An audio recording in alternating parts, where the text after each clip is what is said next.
dunia santri dengan dunia mahasiswa itu berbeda.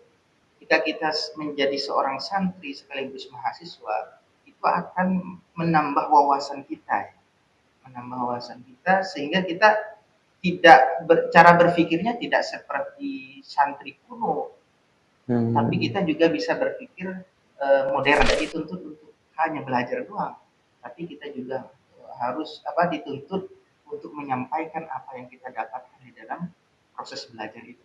Maka ketika ini seimbang, maka ini bisa menopang satu sama yang lain.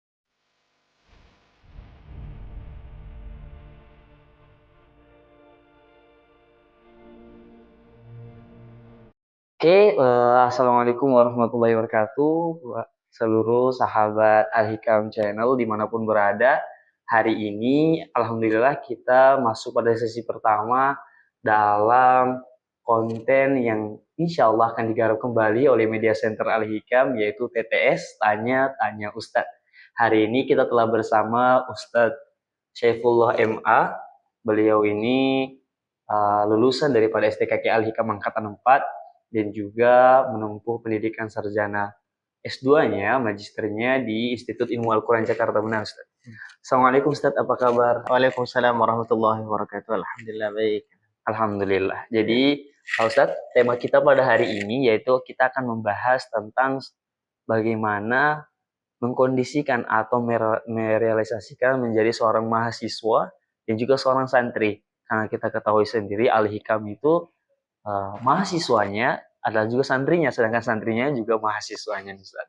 Jadi kalau dari pandangan Ustadz sendiri nih, Ustadz, mahasiswa itu apa dan santri itu harusnya harus bagaimana? Oke, baik. Mahasiswa dan santri kan dalam wilayah yang sama ya, yaitu penuntut ilmu. Itu ketika keduanya ini bergabung menjadi satu, maka ini menjadi satu kesatuan yang sangat luar biasa. Ketika kita belajar menjadi santri, kita harus patuh, harus taat. Kita harus dituntut untuk berakhlak yang baik. Di sisi lain, ketika kita menjadi mahasiswa, kita juga dituntut untuk menjadi orang yang kritis. Jadi tidak manut tok, tapi di situ ada sisi nalarnya. Jadi menjadi orang itu tidak hanya pakai sarung, pakai peci, untuk gitu doang, tapi nalarnya juga berjalan. Jadi nalar kita juga harus ikut berkembang. Harus ikut berkembang. Jadi santri itu sehingga tidak kolot ya. Jadi santri itu juga dituntut paham dunia luar. Lalu sebagai seorang mahasiswa dan santri, kalau santri ini kan selalu digelari ataupun selalu disebut sebagai siswa yang religius lah bisa dibilang. Kemudian kalau mahasiswa ini kan konteksnya juga bisa secara luas lebih leluasa atau lebih bebas dibandingkan santri tersebut. Bagaimana cara kita memadukan atau lebih ke arah kita tuh ingin menjadi santri dan mahasiswa. Jadi apa batasan-batasan yang harus kita ketahui sebagai seorang santri dan juga seorang mahasiswa? Apakah di kelas dan di luar kelas itu beda atau bagaimana? Justru ketika kita tadi ya, seperti tadi kita menjadi seorang santri dan menjadi seorang mahasiswa, maka ketika menjadi seorang mahasiswa jangan lupa kesantriannya. Dan ketika kita menjadi seorang santri, kita juga berwawasan seperti mahasiswa. Jadi ini sehingga ketika kita misalnya masuk kelas, ketika menjadi seorang mahasiswa, kita dituntut memang untuk kritis, tapi di situ ada sisi kesantrian yang tidak boleh kita lepas. Jadi harus jadi ketika di kelas tidak boleh kuar-kuar misalnya. Kita sebagai seorang santri. Oh, jadi tetap akhlaknya tetap dijaga sebagai akhlak santri, tapi untuk dalam ranah berpikir harus kritis seperti seorang mahasiswa. Kalau jenengan sendiri nih Ustadz kan juga seorang mahasantri dulu angkatan 4 STKK Al-Hikam Depok. Nah, kalau dalam pengalaman Ustadz sendiri, dalam menjalani hidup sebagai seorang mahasantri, mahasiswa dan juga santri. Itu menurut apa yang paling penting yang harus kita perhatikan selain hal-hal yang tadi? Apakah mungkin menjadi mahasiswa tuh kita harus ikut organisasi sebanyak mungkin, ataupun menjadi mahasiswa tuh kita harus bagaimana sih cara mengatur waktu yang tepat juga deh dalam hal itu, mengatur timing sebagai seorang santri dan juga timing sebagai seorang mahasiswa. Oke, baik. Sebelum ke situ kita mungkin perlu mengingat orientasi kita eh, menjadi seorang mahasiswa yang sekaligus menjadi seorang santri. Itu tujuannya itu seperti apa dulu. Jadi baru kita melangkah untuk mendapatkan tujuan tersebut. Kalau misalnya salah satu tantangan menjadi seorang mahasiswa itu kan banyak ya. Yes. Menjadi seorang santri. Apalagi kita berada di tengah-tengah kota. Biasanya yang kita lihat pengalaman kita itu kadang-kadang ada seorang santri yang lupa tentang orientasinya dia datang ke tempat ini gitu ya. Oh, ke institut ini dan lain-lain. Nah, sehingga dia tergiur dengan dunia luar ya, sudah mulai kenal uang misalnya, sehingga dia menjadi lupa tujuan dia itu datang ke sini. Tentu pertama kita harus tahu orientasi kita datang ke sini untuk belajar. Tantangan yang paling kita rasakan ketika kita berada di sini adalah ketika kita sudah mulai kenal uang. Jadi jalur mencari uang seorang santri dan sekaligus menjadi mahasiswa itu biasanya mencari privat. Nah, jadi kalau sudah kenal uang itu kadang-kadang tergiur sehingga dia lupa orientasi dia. Lupa sebagai identitasnya sebagai seorang pelajar gitu ya. Tetapi ketika dia bisa menyeimbangkan antara belajar dan mengajar, itu malah lebih bagus ya. Karena kita itu tidak dituntut untuk hanya belajar doang, tapi kita juga harus dituntut untuk menyampaikan apa yang kita dapatkan di dalam proses belajar itu. Maka ketika ini seimbang, maka ini bisa menopang satu sama yang lain. Jadi pada intinya kalau mengambil salah satu dan sampai melupakan prioritas itu nggak baik. Tapi kalau dapat membalancekan, menyeimbangkan keduanya justru lebih baik lagi.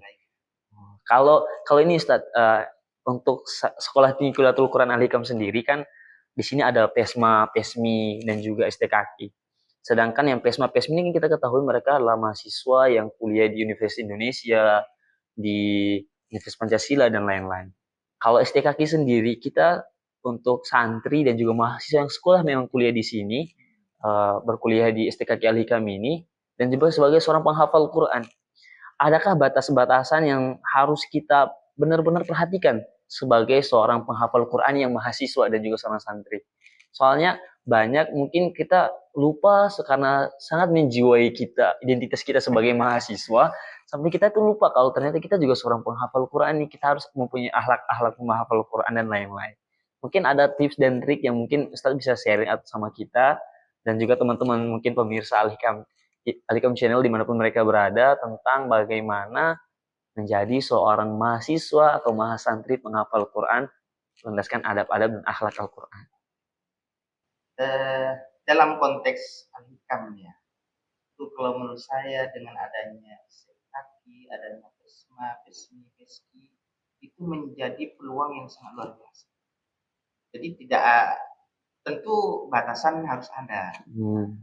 Tetapi untuk berbaur, berteman, itu menjadi kesempatan yang luar biasa bagi kita semua.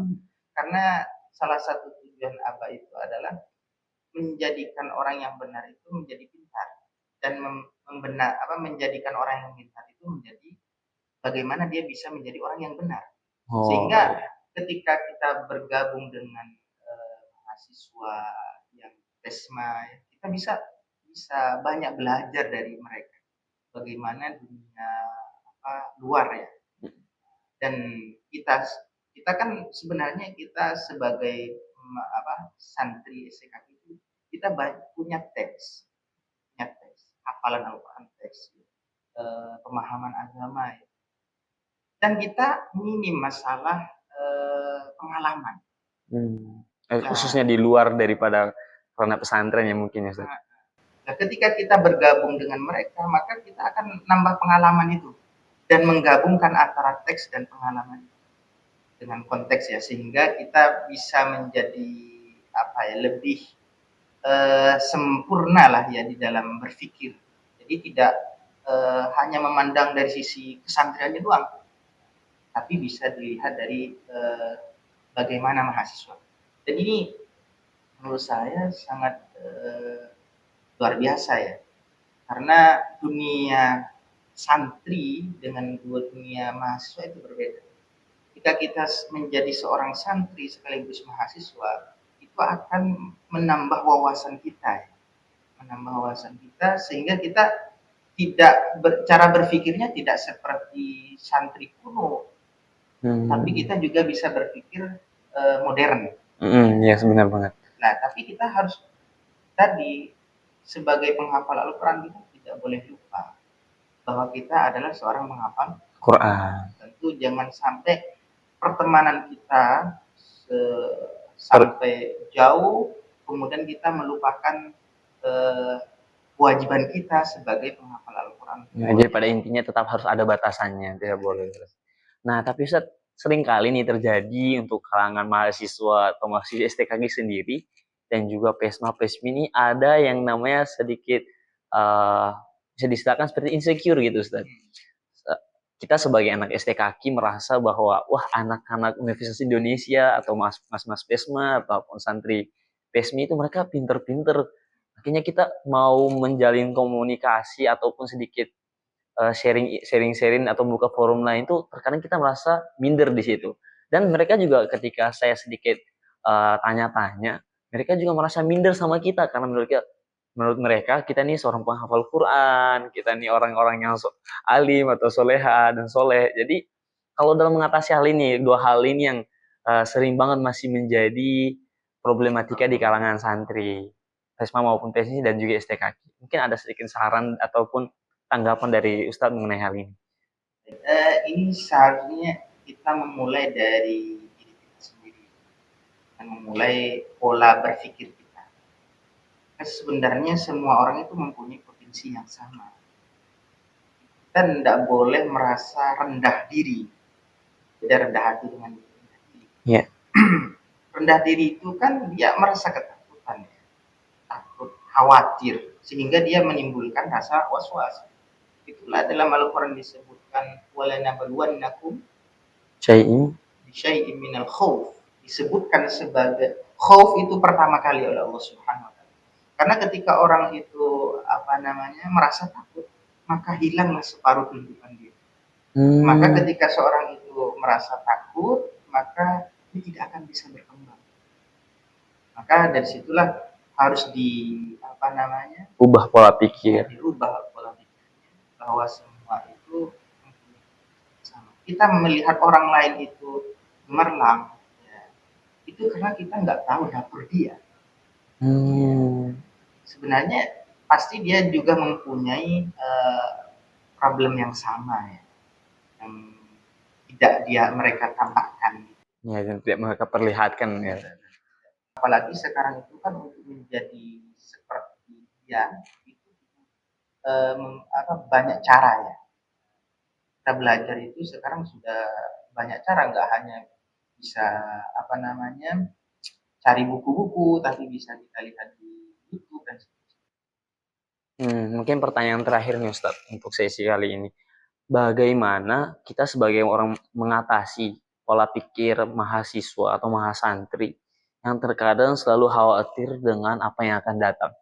Bagi saya sendiri nih Ustadz, berkuliah di Sekolah Tinggi Kuliatul Quran. Kemudian setelah ini saya merasa, saya pengen lanjut S2.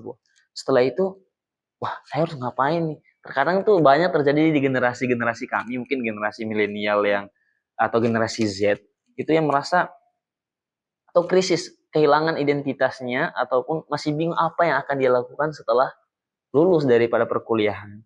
Nah, terkadang kekhawatiran itu justru memicu mereka malas dalam belajar, atau merasa kayaknya nggak perlu kuliah lagi deh, nggak perlu terlalu fokus ke kuliah deh. Toh mungkin pada akhirnya kita kerjanya bukan kerjaan yang sesuai dengan perkuliahan kita, jurusan yang kita ambil. Mungkin menanggapi hal itu bagaimana, Ustaz? Ya, kalau merasa khawatir tadi ya, merasa bingung, tapi sebenarnya sudah kita alami dari dulu. Ketika menjadi seorang masih kita duduk di SMP, kita lihat orang mahasiswa kok ini ya benar banget tuh. Kuliah gitu ya. Ya kayak keren gitu kalau pas zaman-zaman kita masih SMP. Biasa aja. Biasa saja, dan ketika mau lulus jadi mahasiswa kita juga bingung juga gitu. Jadi kalau seperti itu hal yang biasa lah ya. Jadi kalau menurut saya terkait tadi ya, kita akan menjadi seorang seperti apa ke depannya. Kadang-kadang orang mempunyai pekerjaan yang tidak sejalan dengan jurusannya gitu. Iya. Itu kan bukan ranah kita sebenarnya. Bukan ranah kita, jadi udah jalani aja gitu. Tapi yang jelas ketika kita mempunyai ilmu di bidang hal tertentu, pasti Allah akan tambahkan. Misalnya kita mempunyai ilmu di dalam bidang agama, maka Allah akan mengangkat kita dengan atas nama agama itu. Artinya dijadikan orang yang terkenal di bidang dai, mengajar dan sebagainya. Intinya walaupun sebenarnya kita belajar itu kan karena Allah Ta'ala gitu ya. Iya, lillahi ta'ala. Tidak bukan dalam rangka belajar itu, bukan dalam rangka ingin apa. Iya. Yang jelas orang yang mempunyai itu dia tidak akan usaha. Makanya kesusahan itu susah hati gitu ya. Orang yang mempunyai ilmu dia akan tahu hikmah dari dibalik kalau misalkan dia sengsara, misalnya dia tahu dibalik apa kesengsaraannya, susah. Jadi pada intinya tetap percaya sama takdir yang Allah telah tentukan untuk kita, dibarengi dengan usaha, tetap husnuzon sama Allah, dan juga tidak perlu khawatir karena Allah akan mengangkat kita berdasarkan apa yang menjadi basic kita sendiri. Nah, gitu. Jadi begitu saudara, teman-teman semua, penonton Al-Hikam Channel, kita sebagai seorang mahasantri dibarengi dengan ilmu agama yang kita pegang ataupun kita belajar sebagai seorang santri, dan juga status kita sebagai mahasiswa harus tetap menjaga dan juga memperhatikan apa-apa yang telah menjadi batasan-batasan kita. Dalam ranah perkuliahan kita harus kritis sebagai seorang mahasiswa, harus berideologi seperti seorang mahasiswa. Namun ketika kembali lagi pada status kita sebagai santri, kita harus berakhlak seperti santri, menjaga apa-apa yang telah ditetapkan bagi seorang santri, baik dari si akhlak dan lain-lain. Terima kasih banyak Ustadz atas waktunya pada kesempatan kali ini. Sangat banyak ilmu yang saya dapat dan juga mungkin penonton di luar sana, penonton Al-Hikam Channel, mungkin kedepannya bisa kita kembangkan lagi segala hal-hal yang bisa membangkitkan semangat seorang mahasantri, terutama di sekolah tinggi Kuliatul Quran yang kita cintai ini. Terima kasih.